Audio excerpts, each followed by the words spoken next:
안녕하세요. 평생피부과 동물병원 박원장입니다. 오늘은 생명책 읽어주는 수의사 두 번째 코너로 침묵의 봄, 이 책을 소개해드리는 그런 시간을 갖고자 합니다. 레이첼 칼슨의 침묵의 봄. 이 책은 출간된 지 60년이 되었고, 그리고 환경 분야에서 스테디셀러이기 때문에 이미 많은 분들이 읽어봤을 것입니다. 그리고 다양한 프로그램에서 이 책에 대해서 소개를 하고 있습니다. 그럼에도 불구하고 제가 이 책을 소개해드리려고 하는 이유는 그런 많은 이 책을 소개하는 글들 중에서 정말 레이첼 칼슨이 왜 위대한 과학자인지 그 부분에 대해서 이야기가 되지 않은 것 같아서 그 부분도 이야기해드리고, 또 제가 주로 계속 다루고 있는 개 아토피와 관련된 부분도 이야기해 드릴까 합니다. 그러면 책 이야기를 시작해 보겠습니다. 침묵의 봄. 이 책은 레이첼 칼슨이 쓴 책이고, 레이첼 칼슨은 1907년도에 태어나서 1964년에 생을 마감한 생물학자, 그리고 여성 작가, 환경운동가, 그렇게 알려져 있습니다. 그래서 이 책이 1962년도에 출간되었고 벌써 60년이나 지났는데도 왜 아직까지도 환경 분야에서 많은 사람들에게 읽히고 있는지, 그리고 저와 같은 사람 또한 다른 분들에게 이 책을 추천하고 있는지, 그것에 대해서 이야기를 해보겠습니다. 먼저 이 책은 살충제에 대해서 다루고 있습니다. 살충제를 개발한 회사에서는 과학적인 어떤 과정을 통해서 살충제가 개발되어졌다고 하는데, 사실은 살충제는 제2차 세계대전 당시에 적군을 화학전으로 죽이려고 화학 무기를 개발하는 그런 과정 중에 곤충에게 치명적인 몇 가지 화학 물질을 개발하게 됩니다. 그래서 이 물질을 이후에 살충제로 개발해서 판매를 하게 된 것입니다. 우리가 흔히 알고 있는 DDT가 초기 살충제의 형태였는데, 이 살충제는 보시는 것처럼 전쟁에 나가 있던 병사들에게 가장 힘들게 했던 것 중에 하나가 이입니다. 온몸에 이가 드글드글거리고 그걸로 인해서 이런저런 전염병도 옮기고, 그래서 사진에서 보는 것처럼 미군 병사들이 옷 안에나 머리나 이런 곳에 하얀 가루약인 DDT를 막 뿌렸습니다. 그 얘기는 뭐냐면, 군인들은 이 하얀 가루약이 이만 죽이고 그냥 털어내면 몸에는 아무 이상이 없을 거라고 그렇게 생각을 한 것입니다. 그리고 이 DDT를 만든 회사에서도 이런 광고에서 보는 것처럼 DDT는 자연의 생명체에게 전혀 해를 끼치지 않는다는 그런 식으로 홍보를 했기 때문에 병사들도 몸에 아무런 문제가 없을 거라고 그렇게 생각하고서 사용을 한 것입니다. 근데 사실 그렇지 않았습니다. 이 DDT는 지용성으로 지방 성분에 녹아서 몸에 흡수가 되었습니다. 그래서 부신, 고환, 갑상선 이런 곳에 축적되었고, 그래서 농부들이 농약으로 사용했을 때 17.1%가 축적되었고, 또 살충제 공장 노동자들은 648ppm이나 축적되었다는 그런 보고서가 있습니다. 그리고 동물 실험에서 보면 3ppm이 누적되어졌을 때 심장 근육의 필수 효소 작용이 억제되었고, 또 5ppm이 됐을 때는 간 세포가 개사되어졌습니다. 그리고 DDT 외에도 다양한 살충제들이 있는데, 그 살충제들의 독성을 보면 DL들이라는 살충제는 메추라기와 꿩을 대상으로 동물 실험했을 때 DDT보다 독성이 더 강했고, 알들이는 꿩이 알을 거의 낳지 못했고 부화한 새끼들은 태어나자마자 곧 죽음을 맞았다고 합니다. 그리고 파라티온, 요거는 꿀벌이 이 파라티온을 접촉한 경우 30분 후에 죽었고, 그리고 또 어떤 화학자는 이 파라티온이 얼마나 독성이 강한지 그걸 갖다가 직접 실험해 보겠다고 이 파라티온에 대한 해독제를 옆에 놔두고 그 파라티온을 아주 극미량 마셨습니다. 그리고 어떤 몸에 증상이 있으면 바로 해독제를 먹으려고. 그런데 그 독성이 너무 급격히 나와서 옆에 있는 해독제를 마시기도 전에 바로 죽음을 맞는 그만큼 독성이 강한 살충제였습니다. 그리고 또 이런저런 살충제들을 굉장히 많이 미국 정부에서 사용하는데, 낚시꾼들이 낚시를 하는데 요 각각이라고 모기보다 좀 약간 큰데 물지는 않은, 그렇기 때문에 실질적인 피해는 없지만 하도 낚시를 하는데 날아다니고 그게 귀찮다고 이 각다기를 없애달라고 요구를 했고, 그래서 방역당국은 그곳에 디디디를 살포했습니다. 근데 얼마 지나지 않아서 이 농병아리들이 떼죽음을 당했습니다. 무엇이 문제였던 것일까요? 이 살충제를 만드는 회사에서는 극소량이기 때문에 저런 새나 야생의 동물들에는 전혀 문제가 없다고 그렇게 홍보를 했습니다. 근데 사실은 그렇지 않았던 것입니다. 보면 호수에는 아주 미량이 뿌려졌기 때문에 호수물에는 0.02 ppm 밖에 되지 않았습니다. 근데 이것이 계속 농축이 됩니다. 그래서 플랑크톤에는 5 ppm, 이 플랑크톤을 먹고 사는 작은 물고기는 30에서 300 ppm, 그리고 이 물고기를 먹는 메기는 2500 ppm, 그리고 농병아리에는 1600 ppm이나 농축이 된 것입니다. 그로 인해서 당연히 어떤 독성작용과 그로 인한 죽음을 맞이하는 그런 결과들이 야기된 것입니다. 그래서 보면 미국 정부는 대규모 방제 사업을 했는데, 그런 사례를 보면 미시간, 켄터키, 오리아주는 알데린을 이용해서 풍뎅이 방지 작업을 했는데 엄청나게 많은 새와 다람쥐들이 떼죽음을 당했습니다. 그래서 조류감시인은 새의 80%가 희생되었다고 보고했습니다. 그리고 또 일리노이아주에서는 헥타클로르 살포를 했는데 이거로 인해서 조류들은 거의 절멸을 했고, 또 산토끼, 사양쥐, 주머니쥐, 그런 많은 동물들이 죽음을 당했습니다. 그리고 1961년에는 뒤에 엘드린을 살포한 다음에 얼룩다람쥐가 거의 멸종했고, 또 지역의 농장에 살던 많은 고양이들의 90%가 희생되었습니다. 그리고 이 살충제로 인해서 죽은, 육충제를 먹은 많은 새들이 죽었고, 그 새들이 낳은 알들 또한 부화되지 않거나 아니면 부화되어도 며칠 살지 못하는, 보면 사진에서 보는 것처럼 알들이 단단해야 되는데 이 알이 단단하지 못해서 어미새가 알을 품으면 이렇게 주저앉는 그런 문제가 발생했습니다. 그래서 이 책의 제목처럼 봄이 되었으면 새들이 산에서 엄청 시끄럽게 지저귀고 그랬어야 하는데, 어느 순간 새들이 죽음을 맞으면서 더 이상 새들이 울지 않는 그런 침묵의 봄이 되었다고, 그런 침묵의 봄이 된 것입니다. 그리고 이런 살충제의 영향으로 인해서 발생하는 2차적인 문제는 뭐냐면, 살충제가 뿌려지고 나서 그 살충제에 접촉한 곤충들은 죽는데, 모든 생명체들은 어떤 약에 대해서 나름대로 해법을 찾아냅니다. 제가 동물병원 진료를 하면서 항생제나 어떤 약들에 대해서 이야기하는 것 중에 하나가, 처음에는 효과가 있지만 근본적인 문제를 해결하지 않고 계속 약만 사용하는 경우 결국 세균이든지 말라세지아든지 그런 것들이 그 약에 대해 내성이 생기면서 나중에 상태가 더 안 좋아진다고 이야기하는 것처럼, 자연의 모든 생명체들은 어떤 화학물질에 대해서 내성을 갖게 됩니다. 그래서 초기에는 살충제에 의해서 이런 곤충들이 죽음을 맞는데, 나중에는 내성이 생겨서 곤충들이 죽지를 않습니다. 그런데 문제는 곤충은 죽지 않고 번성하게 되는데, 그 곤충을 잡아먹던 거미나 새들, 그런 동물들이 죽음으로 인해서 이 곤충을 조절하지 못함으로 해서 결국에 더 많은 곤충들이 자연에 출몰하게 됩니다.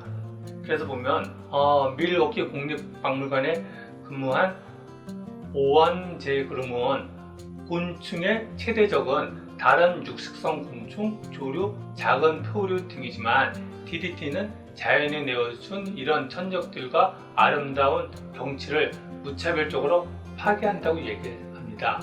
자연은 많은 생명체들이 균형 속에서 존재하는데, 이 살충제로 인해서 그 균형 강의들을 깨트림으로 인해서 다양한 문제를 발생하는 것입니다.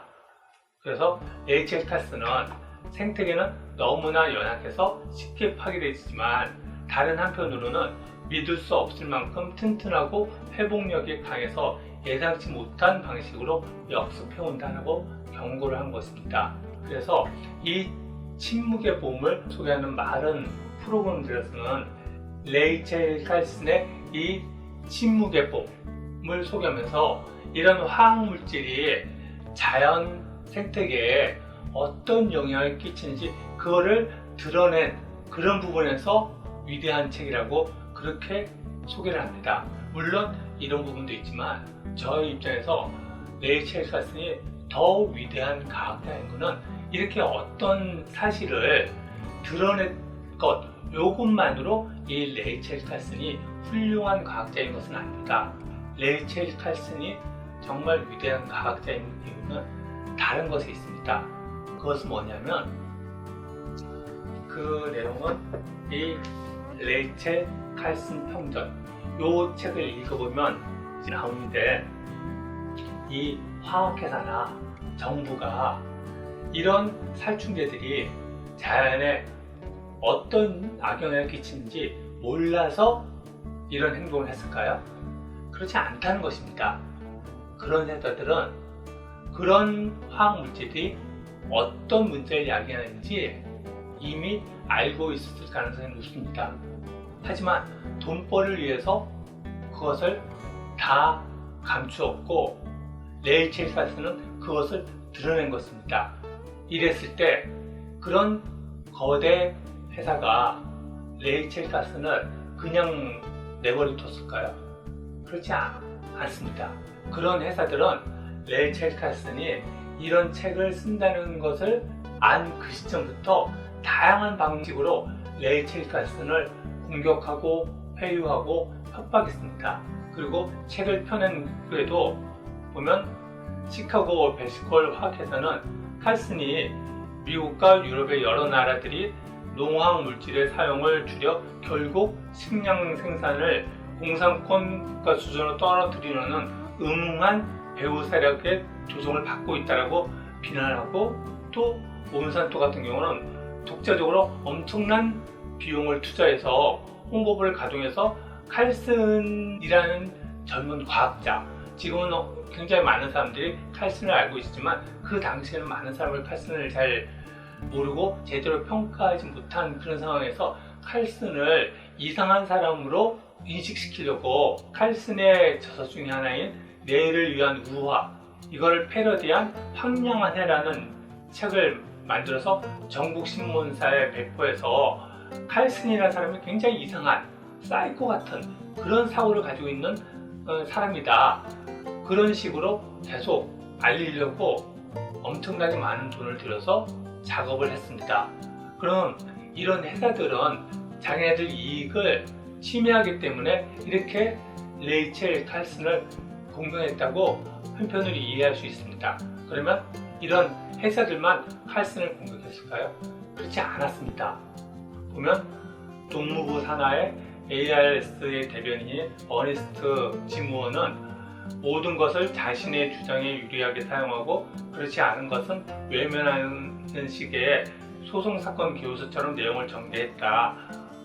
그러면서 살충제는 지대로만 사용하면 안전하고 효과적이라는 입장을 되풀이했고 또 전 농무부 장관 에즈라 벤스는 아이도 없는 요처녀가 왜 그렇게 유전학에 관심이 많은 거냐며 칼슨이 아마도 공산주의자이기 때문이라고 주장했습니다.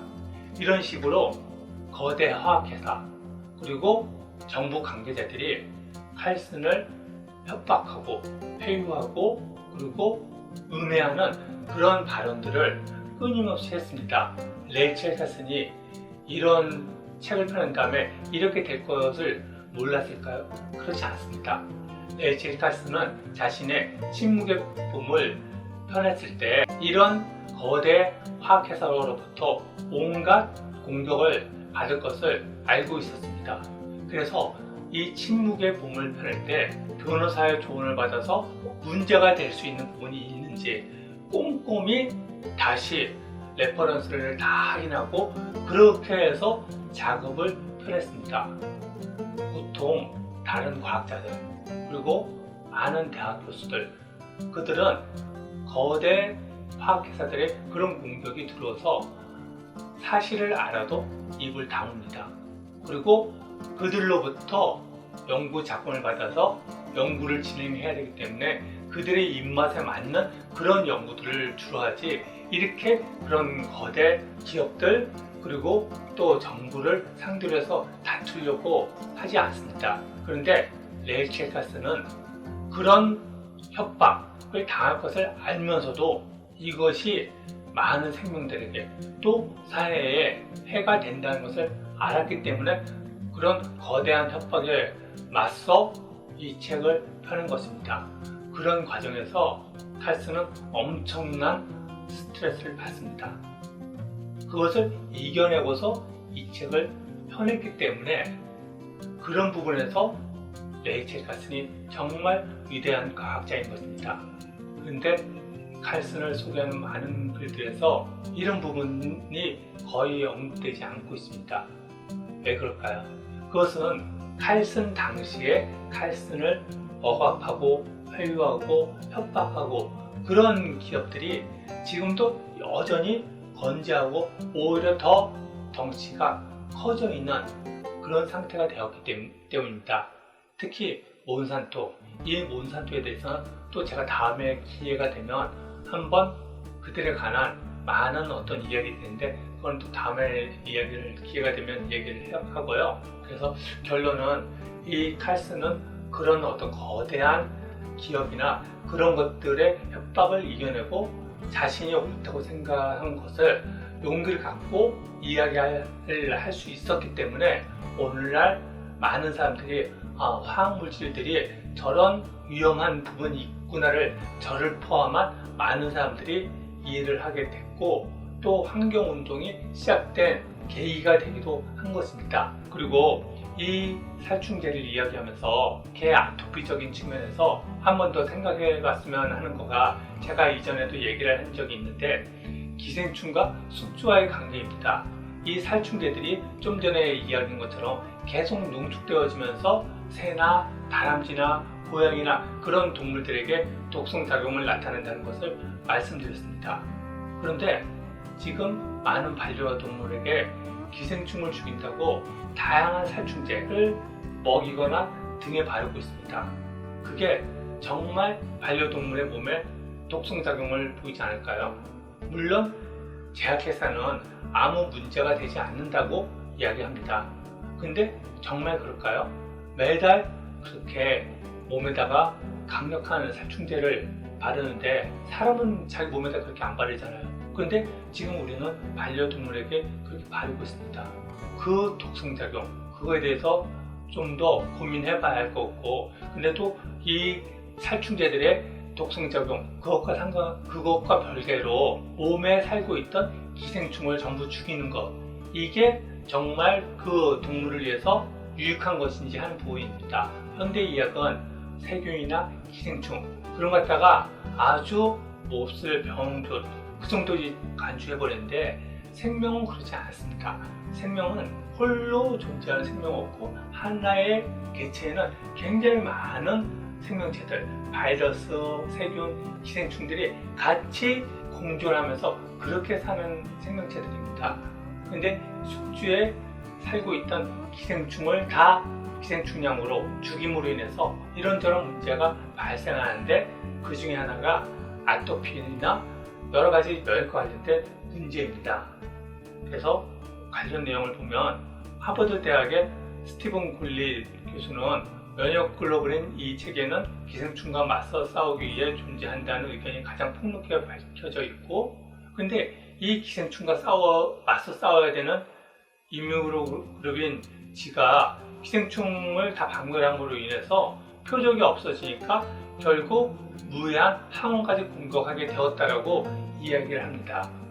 그리고 이제 기생충과 아토피와 관련된 논문을 보면 아프리카 아이를 대상으로 한 연구에서 만성적인 시스토조마라는 기생충이 감염되어졌을 때 이 기생충을 억제하기 위해서 몸에서 인터루킨 10이라는 사이토카인이 분비되면서 염증 작용을 억제하고 그로 인해서 아토피 증상이 완화되어졌다는 그런 연구 논문입니다.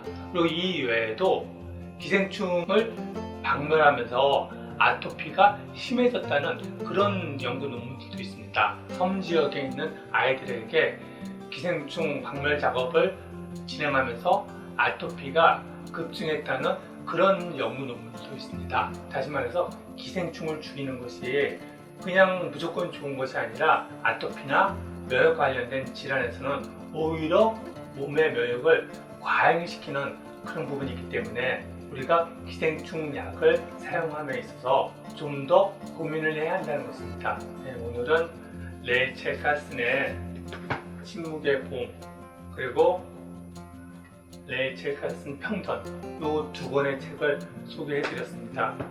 한번 나중에 시간 됐을 때 레이첼 카슨 평전 저 책은 좀 많이 두껍고 이 책은 한번 읽어보시는 것이 우리가 어떤 세상에 살고 있는지 이게 그냥 과거 1960년대 그때의 일로 끝나는 게 아니거든요. 우리가 지금 살고 있는 많은 어떤 것들이 거의 비슷한 시스템 속에서 살아갑니다. 그래서 이 책을 보면서 우리가 어떤 세상을 살고 있는지 이해하는데 도움이 될 것 같습니다.